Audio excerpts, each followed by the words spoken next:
Pamela Denise Anderson, née le 1er juillet 1967 à Ladysmith, en Colombie-Britannique, au Canada, est l'une des icônes culturelles les plus marquantes des années 1990 et 2000.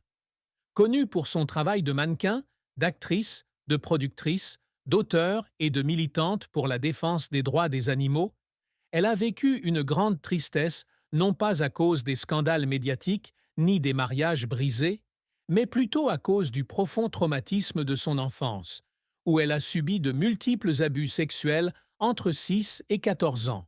Ces expériences, notamment les abus sexuels commis par une baby-sitter entre 6 et 10 ans, le viol par un homme de 25 ans à 12 ans et le viol collectif perpétré par son petit ami et 6 de ses amis à 14 ans, ont laissé des cicatrices émotionnelles indélébiles. Ces souvenirs douloureux, bien que gardés secrets pendant de nombreuses années, ont façonné sa vision d'elle-même et du monde qui l'entoure. Elle a confié un jour que ces expériences lui avaient laissé le sentiment qu'une partie d'elle-même était morte, et que des sentiments d'impuissance et de honte l'avaient hantée pendant de nombreuses années. Malgré sa célébrité et son succès ultérieur, elle portait encore en elle une douleur sourde, le sentiment de ne jamais pouvoir véritablement échapper aux ombres de son passé. Ces traumatismes n'étaient pas seulement personnels, ils ont aussi fait partie intégrante de son cheminement vers l'âge adulte.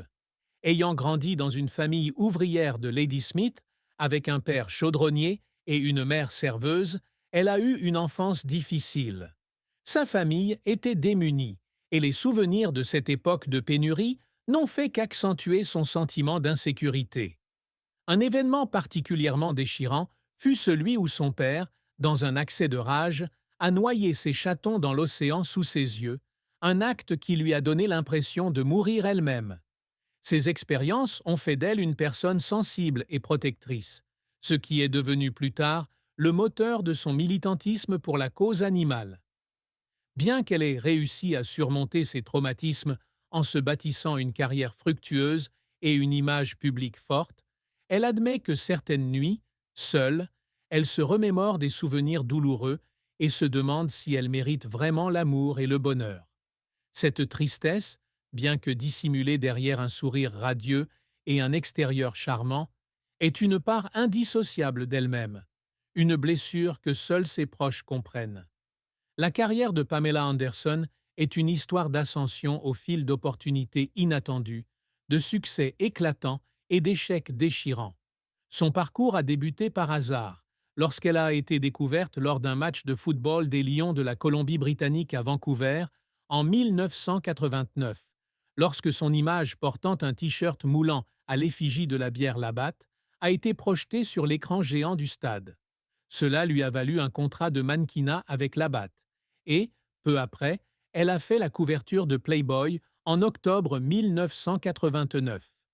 Être nommée Playmate du mois en février 1990 lui a ouvert les portes d'une carrière de mannequin et elle est rapidement devenue la Playboy la plus couverte de l'histoire du magazine, avec un total de 13 apparitions. Ce succès l'a menée à Los Angeles, où elle a débuté sa carrière d'actrice en incarnant Lisa, la fille de Tool Time, dans la sitcom Home Improvement de 1991 à 1993.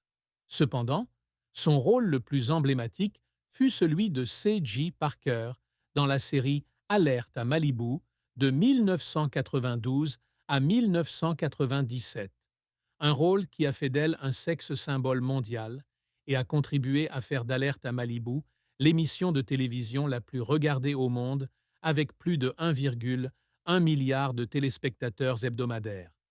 Sa popularité était telle que les distributeurs internationaux ont introduit une clause Pamela pour n'acheter que les épisodes dans lesquels elle apparaissait. Après Alerte à Malibu, elle a continué à se faire connaître grâce au rôle principal de Valerie Irons dans la série VIP de 1998 à 1202, puis à celui de Skyler Dayton dans la sitcom Stacked de 1905 à 1906. Cependant, sa carrière cinématographique n'a pas connu le même succès. Le film Barbed Wire de 1996, malgré un battage médiatique important, a été un échec critique et commercial, la laissant déçue et s'interrogeant sur ses talents d'actrice. Elle a un jour confié avoir pleuré dans la loge après la première de Barb Wire, en lisant des critiques acerbes la qualifiant de mannequin playboy incapable d'agir. Parmi les autres échecs, on compte Snapdragon, Naked Souls et Blonde and Blonder, tous mal accueillis. Ces moments l'ont rendue vulnérable, d'autant plus qu'elle avait passé des heures à apprendre son texte et à essayer de prouver qu'elle était plus qu'un simple sex symbole. Pourtant, elle n'a pas abandonné. Son retour dans les années 2020, dans le rôle de Roxy Hart dans la comédie musicale Chicago de Broadway en 2022, a marqué un tournant. Le rôle a été salué par la critique et elle a reçu un Playbill Award. La même année, elle a publié ses mémoires Love, Pamela et le documentaire Netflix Pamela, A Love Story, tous deux bien accueillis, lui permettant de reprendre le contrôle de son récit. Son rôle principal dans le film indépendant The Last Showgirl, 2024, présenté en avant-première au Festival du film de Toronto, lui a valu des nominations aux Golden Globes et aux Screen Actors Guild Awards, témoignant de sa ténacité et de son talent. La fin tragique de la vie de Pamela Anderson a été la rupture de son mariage avec Dan Hayhurst, son tuteur, en 2022. Ce mariage, célébré la veille de Noël 2020 dans sa ville natale de Ladysmith, a été pour elle un cercle parfait, puisqu'elle s'est mariée là où ses parents s'étaient mariés. Elle a un jour déclaré avoir trouvé sa place dans les bras de Dan, un homme dont elle croyait qu'il l'aimait sincèrement. Cependant, après seulement 1 an, leur relation s'est effondrée, la laissant seule et dévastée. Elle a confié lors d'une interview en 2023 que la fin de leur mariage l'avait amenée à se demander si elle méritait vraiment un amour durable. Vivre à nouveau seule à Ladysmith, tout en lui apportant la paix, lui a aussi laissé un sentiment de vide, car elle a réalisé que son rêve d'une famille heureuse était hors de portée. Cette fin, bien que n'étant pas la plus grande tragédie de sa vie, rappelle les défis qu'elle a dû relever dans sa quête du bonheur personnel. L'amour et les mariages de Pamela Anderson ont été un parcours tumultueux, jalonné de moments de bonheur et de profondes souffrances. Son premier mariage avec Tommy Lee, le batteur de Mötley Crüe, en 1995, après seulement 4 jours de relation, est l'un de ses plus célèbres. Ils se sont mariés sur une plage de Cancun, au Mexique, et ont eu 2 fils, Brandon Thomas Lee, né en 1996, et Dylan Jagger Lee, né en 1997. Cependant, le mariage a été tumultueux, avec un scandale de sextape révélé publiquement en 1996 et l'arrestation de Tommy pour violence conjugale en 1998. Elle a confié dans ses mémoires que Tommy était son seul véritable amour, mais que son comportement jaloux et violent, notamment le vandalisme de sa caravane sur le tournage d'Alerte à Malibu, l'a empêché de poursuivre sa vie. Son divorce en 1998 lui a laissé un sentiment d'échec, d'autant plus qu'elle s'est retrouvée seule à élever ses 2 jeunes fils. Après Tommy, elle a été fiancée au mannequin Marcus Schenkenberg de 2000 à 2001, mais cette relation a également pris fin en raison de différences de mode de vie. Son second mariage avec le chanteur Kid Rock en 2006, sur un yacht près de Saint-Tropez, en France, n'a duré que quelques mois, car elle a demandé le divorce en novembre de la même année après une fausse couche. Elle a déclaré aimer Kid Rock, mais des différences de personnalité et les pressions de sa carrière ont rendu leur union impossible. Elle a épousé le joueur de poker professionnel Rick Salomon à 2 reprises, en 2007 puis en 2014. Mais les 2 mariages se sont soldés par un divorce ou une annulation.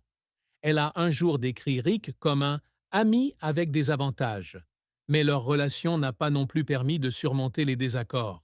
Son bref mariage avec le producteur John Peters en 2020, qu'elle a ensuite affirmé ne pas être un mariage légal, l'a également laissé désemparée. Son mariage avec Dan Hayhurst, comme mentionné précédemment, a été une autre déception, car elle nourrissait de grands espoirs de stabilité, mais a finalement échoué. Ses problèmes amoureux ne provenaient pas seulement de ses mariages brisés, mais aussi de la pression de vivre sous le regard scruté des médias, où chacune de ses relations était analysée et jugée par le public. Le secret que Pamela Anderson a longtemps gardé secret concerne la gravité de son traumatisme psychologique lié aux abus subis durant son enfance et l'impact qu'ils ont eu sur ses relations. Bien qu'elle ait parlé publiquement de ses expériences en 2014, elle a rarement révélé que ce traumatisme l'avait laissée aux prises avec une faible estime de soi et une peur du rejet tout au long de sa vie. Elle tenait un journal intime dans lequel elle racontait des cauchemars récurrents liés à ses abus et comment elle se sentait indigne du véritable amour. Ce secret ne concernait pas seulement les événements survenus, mais aussi les moments où elle s'en voulait de ne pas avoir été assez forte pour les arrêter. Elle cachait également ses problèmes d'anxiété, notamment aux plus belles années de sa carrière, lorsqu'elle subissait la pression de maintenir une image sexy tout en se sentant vide intérieurement. Un autre secret était qu'elle avait refusé de nombreux grands rôles dans les années 1990 par crainte de ne pas être assez talentueuse, une décision qu'elle a regrettée par la suite. Ces secrets, bien que peu partagés, constituent une part importante de son parcours, alors qu'elle apprend à affronter son passé pour construire un avenir meilleur. Les réussites de Pamela And